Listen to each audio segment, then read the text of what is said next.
The Wild Tameless is about expanding our sphere of awareness into greater fields of consciousness. Our guests share their wisdom found from branching out into the unseen realms through alternative philosophy and mystical experiences.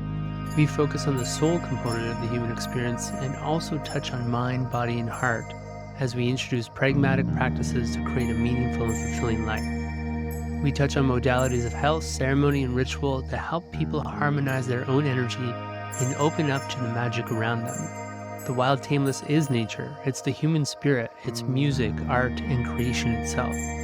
This podcast is about helping people open to the great mystery so that we can collectively remember our place in the web of life and reorient our way forward for generations to come. Thanks for tuning in. I'm your host, Kyle Dow.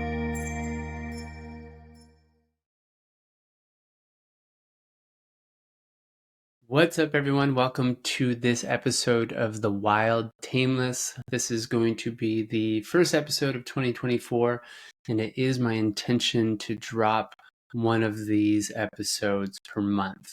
So stay tuned and follow along. This is actually a special episode for me personally because it's in honor of my 40th birthday, which actually was at the beginning of December.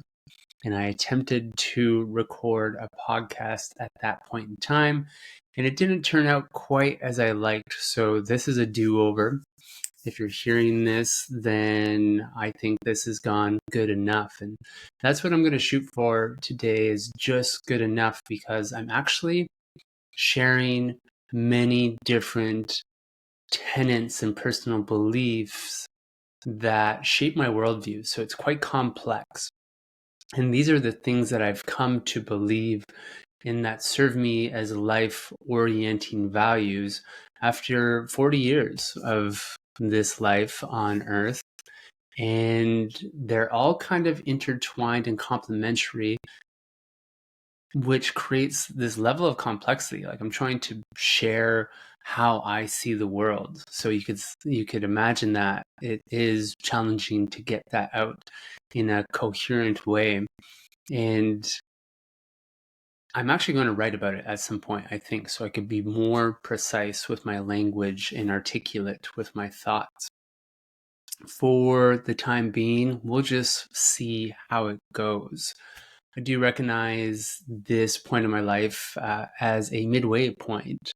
This is my midlife, and there is that awareness, brings into consideration the temporal nature of life and the fact that I want to orient to life in a very intentional way for the remainder of it, for however many years that might be. As I present this information, I also do believe that all models are false, but some are useful. So that's some quote. I'm not sure who it's attributed to, but the way we perceive reality is nothing more than a best guess. So these are my best guesses to how to orient to this great mystery, and they're not the absolute. So I'm not an absolutist. That's what I want to say to you. So take what works for you and leave the rest behind, because at the end of the day, I don't know. I absolutely don't know what this crazy existence is all about. And it gets even more confusing as we zoom out beyond the material space that we exist within. So this consensus reality that we perceive is not the full truth in all of reality. And I encourage people to kind of explore beyond the veils of this consensus reality, even though it might be overwhelming.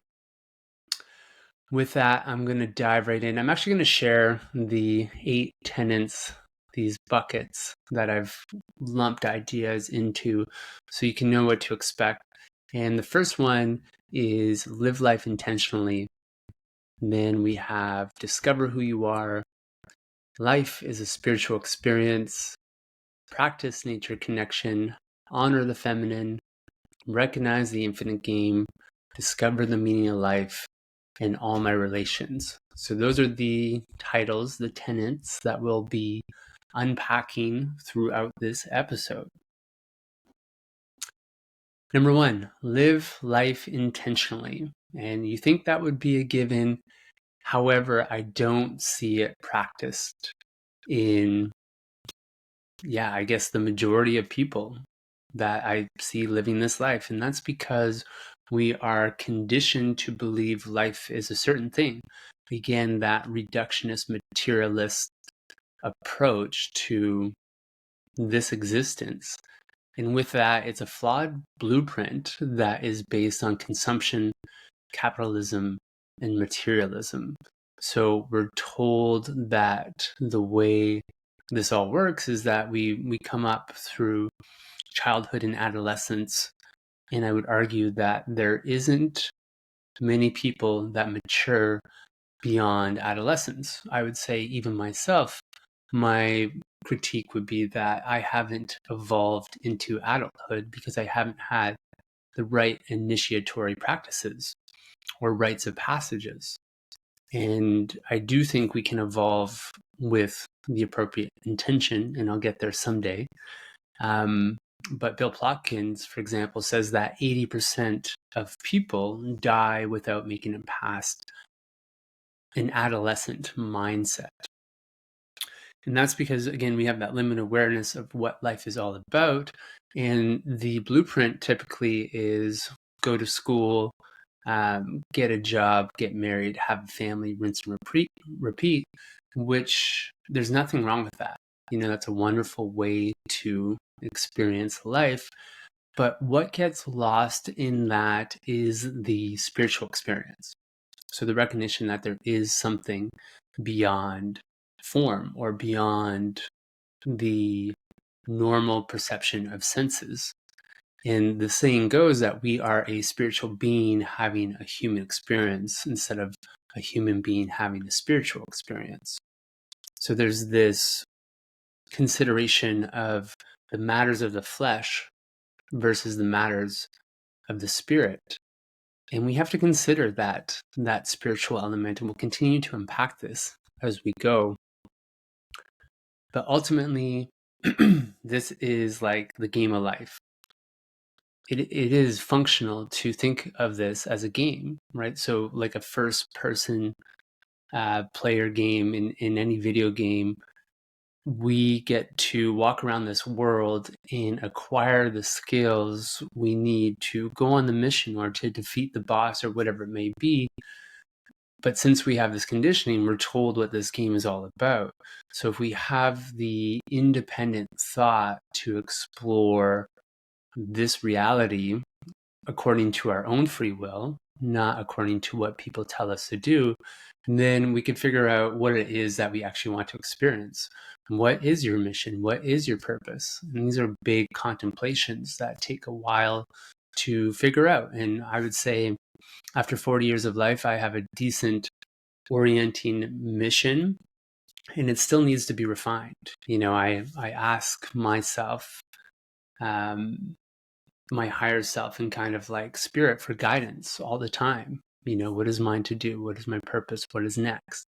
And it's an ongoing contemplation. It doesn't become fixed, and it changes. It's malleable over time. But once we do have some type of orienting mission, then we can figure out what are the things we need to acquire in order to go on that adventure, right? So what are the resources and skills that we need? And a lot of people don't even get to that place of contemplation because they're stuck in that prescribed way of life. So we actually have to create time for ourselves to introspect and to experience and have these growth-inducing experiences. And that time becomes a constraint because we're in the pursuit of money. So if people are working all the time in order to acquire these external resources, then they don't have time to nurture the most valuable resource, which is self-awareness and understanding. If we could figure out that time-money relationship, then we can live life intentionally how we want to live it.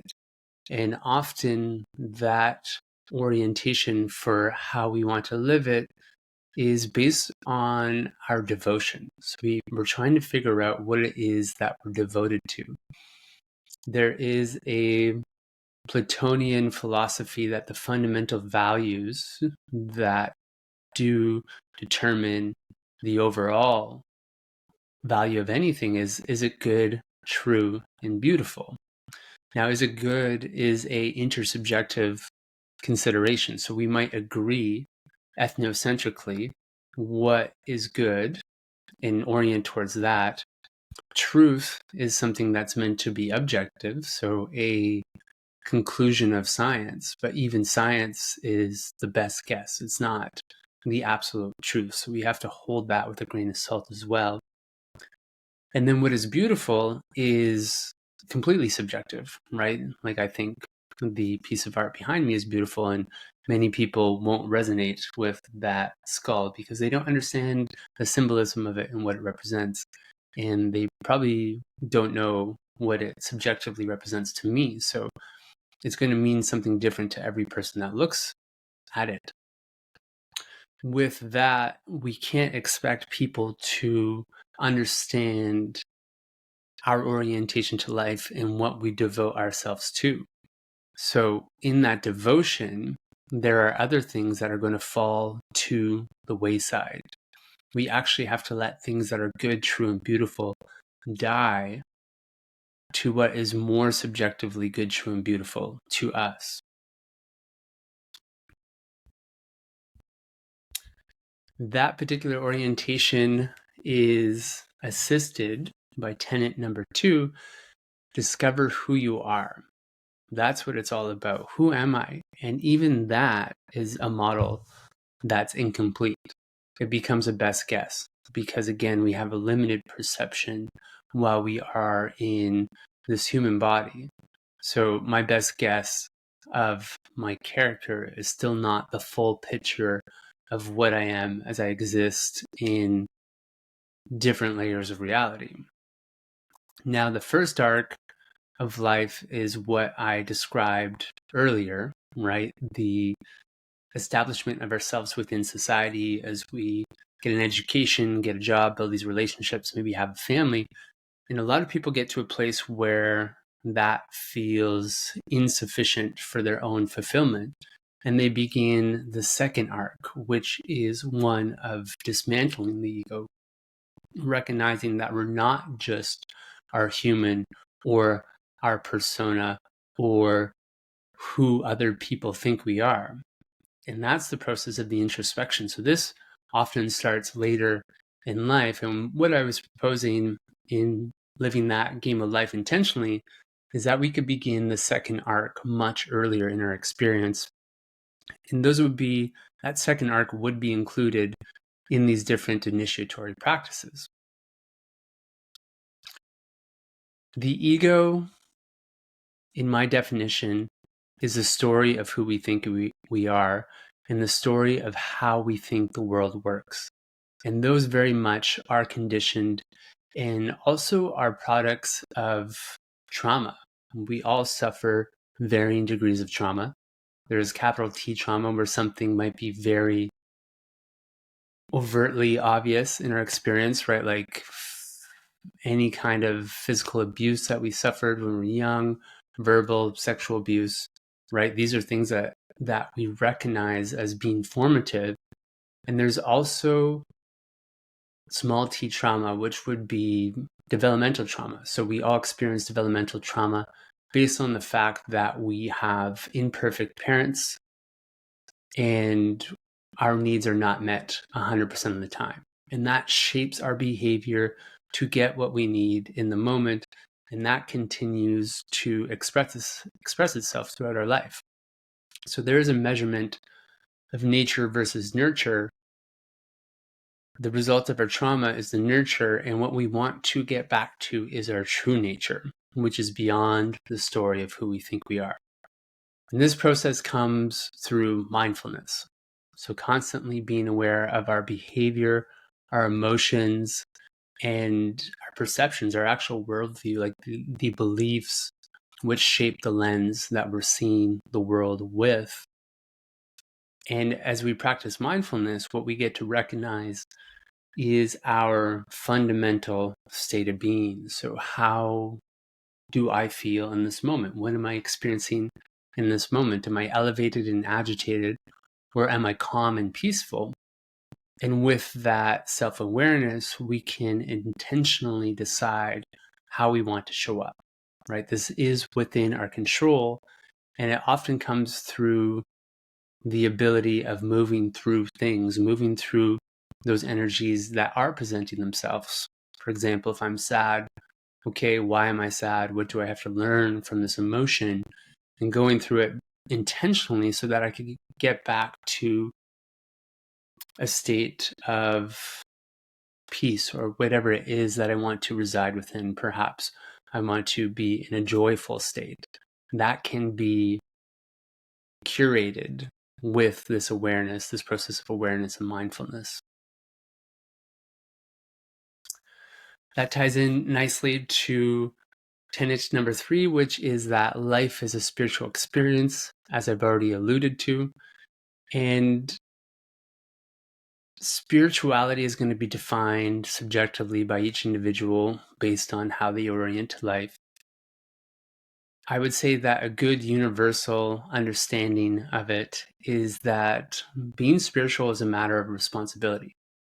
As Adyashanti says, it's a matter of standing in your own two shoes, recognizing where you are and what environment you reside within, and understanding that we're shaping that in some regard. So everything in our space is influenced by how we're showing up in it. So we have a responsibility to show up intentionally, right? Again, it's kind of like that state of being.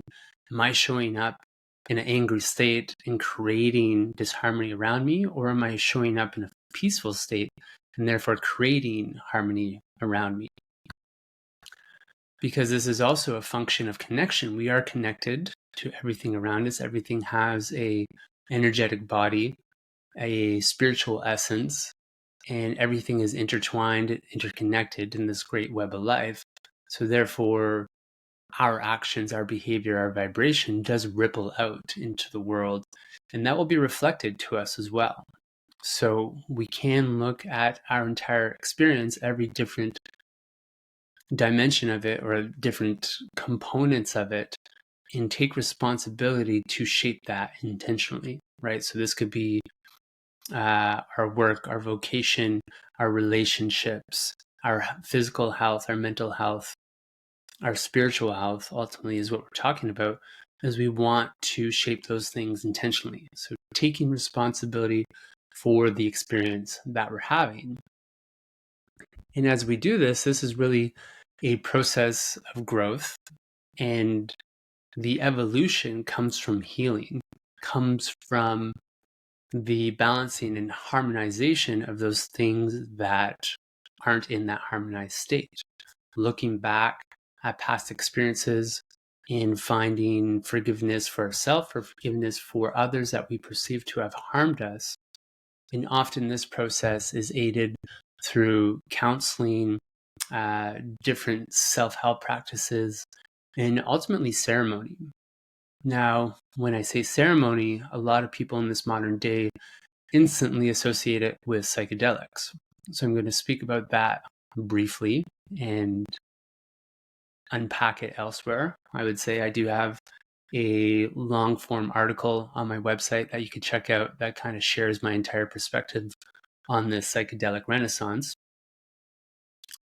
What I observe within that is that there's a level of psychedelic tourism and spiritual materialism where people have that same colonial consumptive mentality where they're going to these spaces and just taking, ingesting the medicine, having this peak experience, then returning to their ordinary world and not integrating the experience to have positive action in their own life or in a contributing way to the world at large. So it becomes a pacifier at some point. Rather than inspiring change to ameliorate the human condition, we're simply having this experience so the human condition becomes more tolerable. That is a measurement of active versus passive spirituality. So that's my criticism, is that a lot of people are passively spiritual rather than actively spiritual.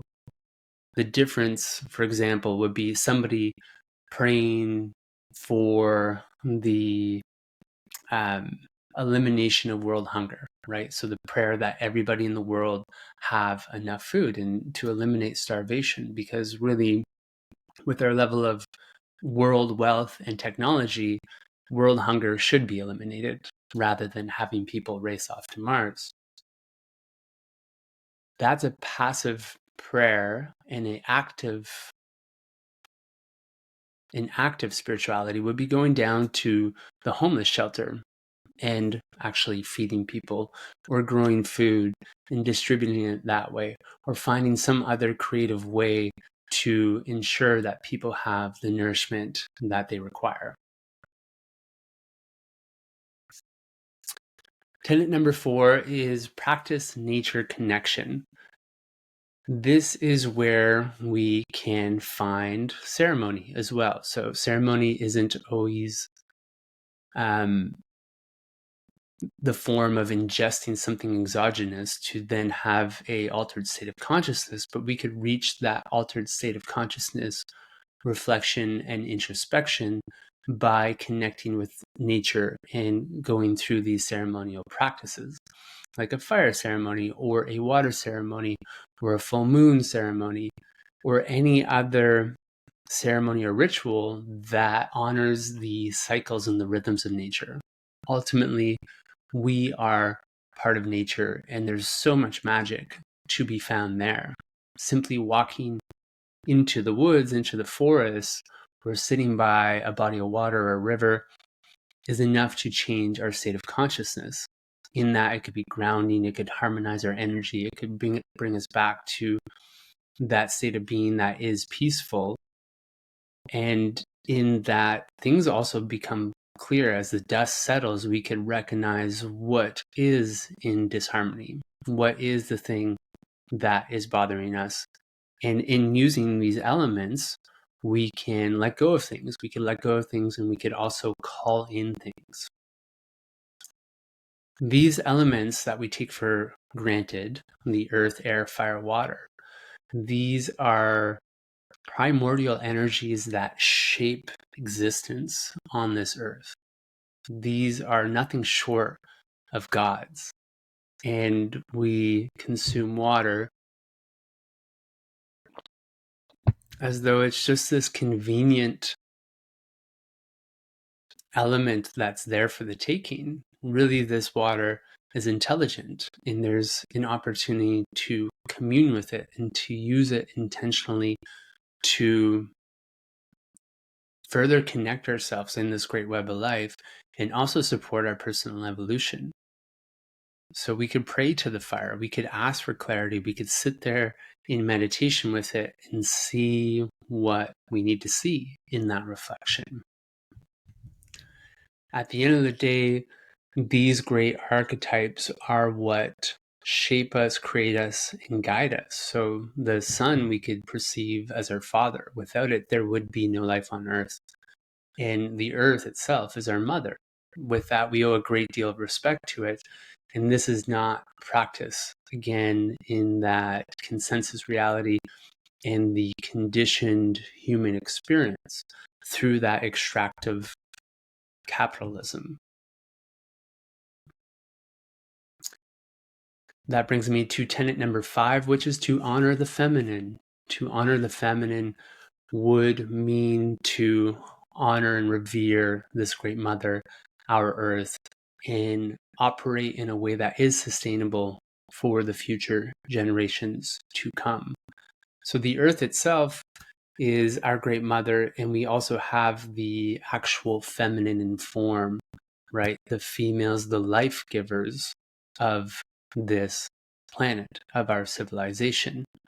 The life givers, there is no life without them. And through our patriarchal society, we've fallen far away from honoring and revering and serving the feminine. And this is something that we have to recognize and come back into balance with and look to them for leadership so that we could have a more balanced way of life.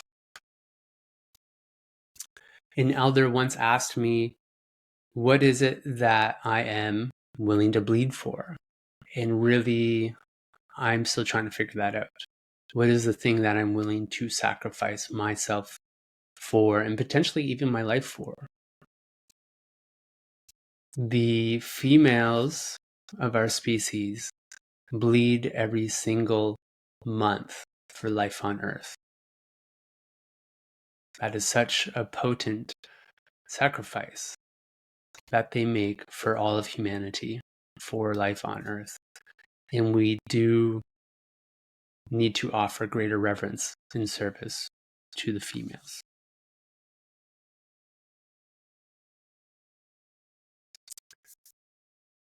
There's no smooth segue from that, so I'm just going to jump into tenet number 6, which is to recognize the infinite game. Simply put, the human experience would be the finite game. We know it's going to end. I know I'm going to die. This is the cycle of nature, birth and death. But what comes after that is rebirth. And so there is an infinite game. And the infinite game would be the journey of my spirit or my soul. And there's probably some subtle distinctions between those two that I won't dive into at this point in time. But we are a part of the infinite game. And again, that's something we've been conditioned to forget. But this awareness is found in wisdom traditions and Eastern philosophy and a lot of indigenous worldviews as well. It's simply a matter of fact in those different worldviews. And to me, it's also a matter of fact.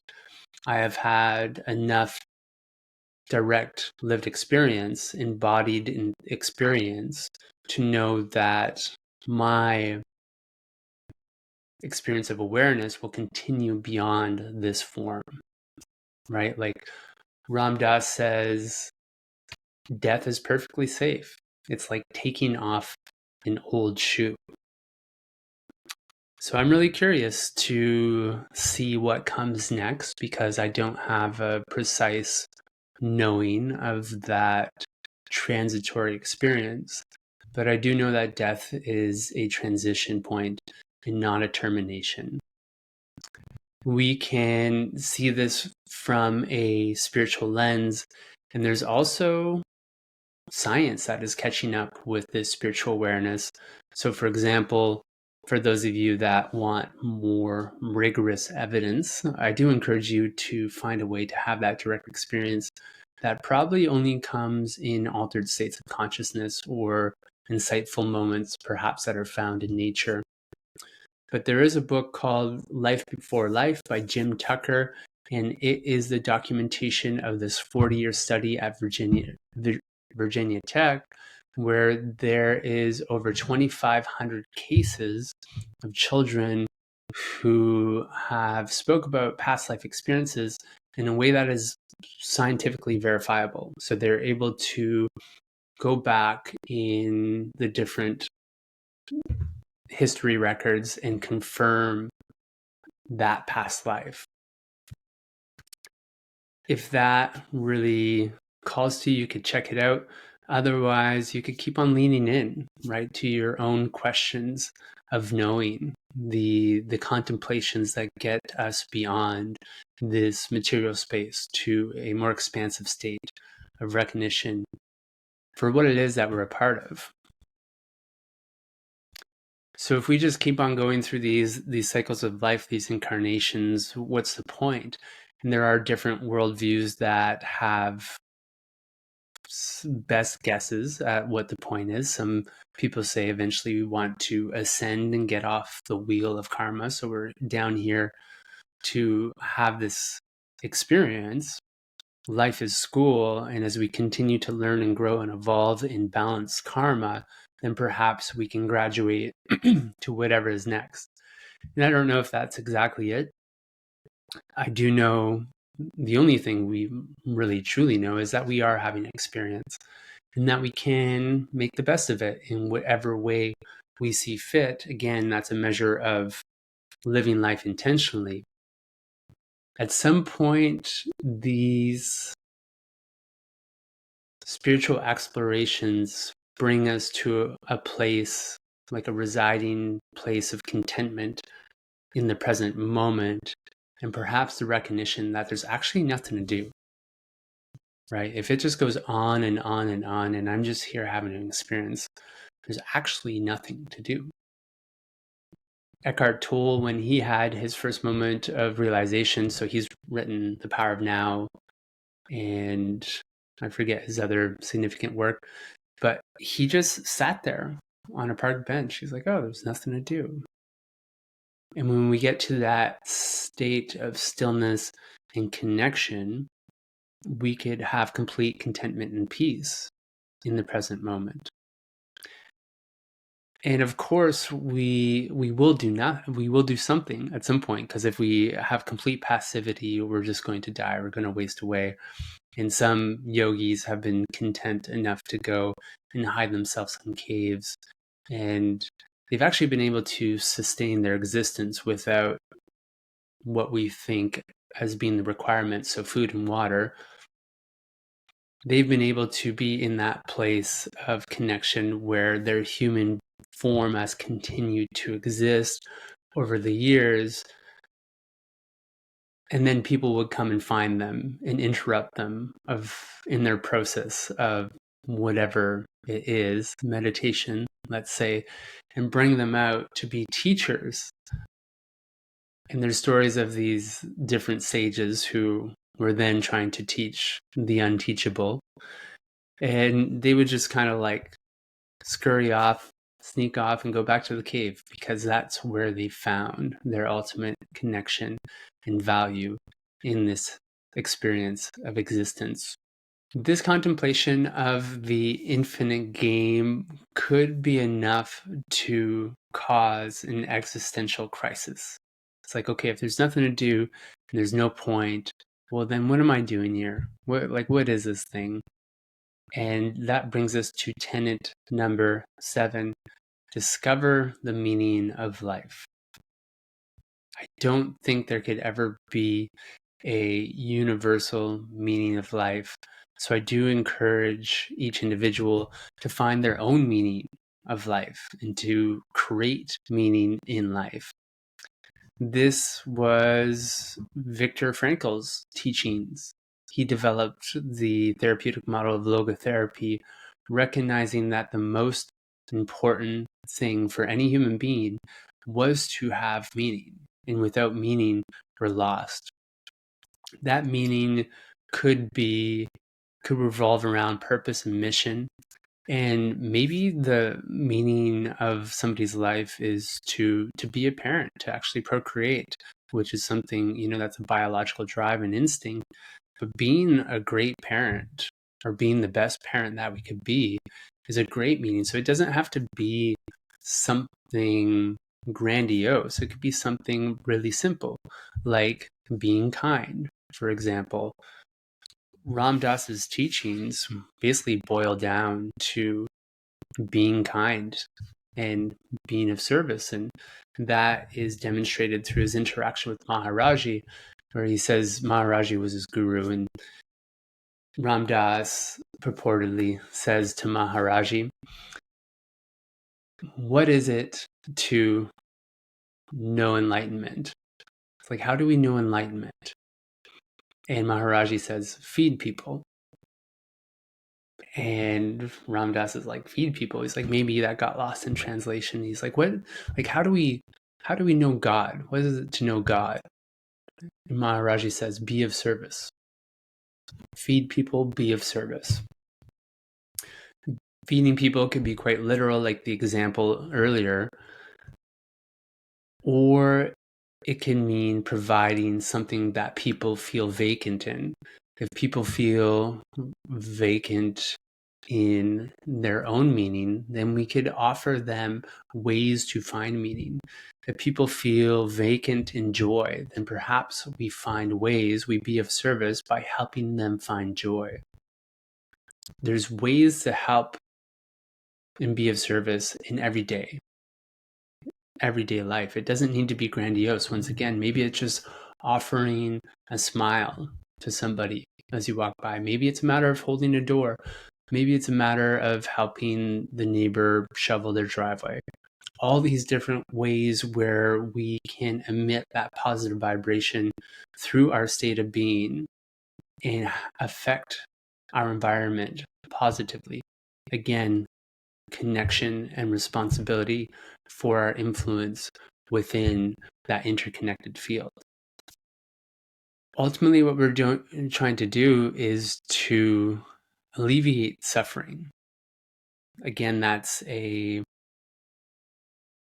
spiritual pursuit through different wisdom teachings to get to the place of non-suffering, which generally is acceptance of the present state. The resistance to the present state is what creates the suffering. So we have to get to a place of acceptance because we're never going to eliminate suffering from the human condition, but we can reduce unnecessary suffering through intentionality, being of service, and also living life in a way that is meaningful and potentially joyful. So what we're doing is we're not getting rid of suffering, but we're balancing the scales by bringing up the levels of joy and fulfillment in our day-to-day or overall experience. In that, it generally comes from being authentic in our expression. Maybe that could be a valuable meaning of life, is to find our most authentic expression, because what we recognize in that, as we get beyond our stories, we connect to the place that is beyond our ego, perhaps our spirit, and we allow the divine to flow through us. It's kind of like that flow state that people get into in their creative practices, or perhaps through their participation in sports or extreme sports or time in nature. The place where there is no mind, we're not considering how we're showing up, we're just showing up. We recognize our place in the whole. That brings us to the 8th tenet, all my relations. We are a part of the whole. We are an instrument in the orchestra. We are a part of the infinite game. And we need to continue to consider that. Like I've mentioned previously, it's probably one of the most important things to recognize that our actions have an impact on the world around us, more so than we're even aware of. And as we consider the infinite game, what are the ways that we want to show up that invite others into the game and allow them to play it at a different level, at a level of greater meaning and fulfillment? And when we start to have these considerations, we will invariably consider the future generations. What is it that we want to leave to our children and our children's children? This is the greatest matter of active spirituality. How can we show up in life to create sustainability and regeneration? Because right now the ways of the Western world are one of degeneration, not generation, and it's not sustainable. So what is it that we can create that's setting up the future generations for success? And ultimately, where I think we need to be focusing is on creating a intergenerational regenerative culture. So what does that look like? What are the first principles in that culture that are required for the sustenance of it all?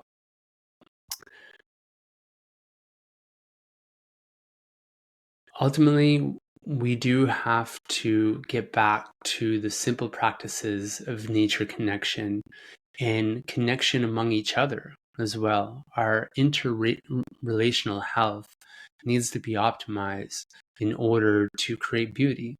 So we come together in ceremony, we come together to sing and dance and tell stories and all these things that the ancient mystics have known the importance of. These are the things that give us a sense of belonging.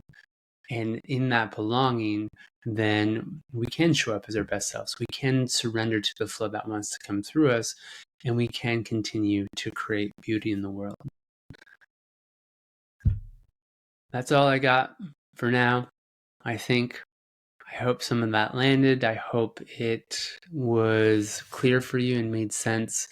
And I would love to hear from you if you have any reflections, any feedback. If you want to let me know what stuck or what missed, that would be helpful. And if you found this valuable, please share it with your friends. Wishing you peace, meaning, and fulfillment. Be well. Thank you everyone for tuning in to this episode. If you enjoyed it, please consider liking, subscribing, and leaving a comment and perhaps sharing with others. And if you are curious about some of the services I offer, you can check out my website, connectionintegration.com. You'll see on there that I offer one-on-one support and guidance based around spiritual and mental wellness. I also offer nature connection experiences and plant medicine retreats throughout the year. Until next time, wishing you much curiosity, wonder, and peace as you open yourself up to the wild tameless. Be well.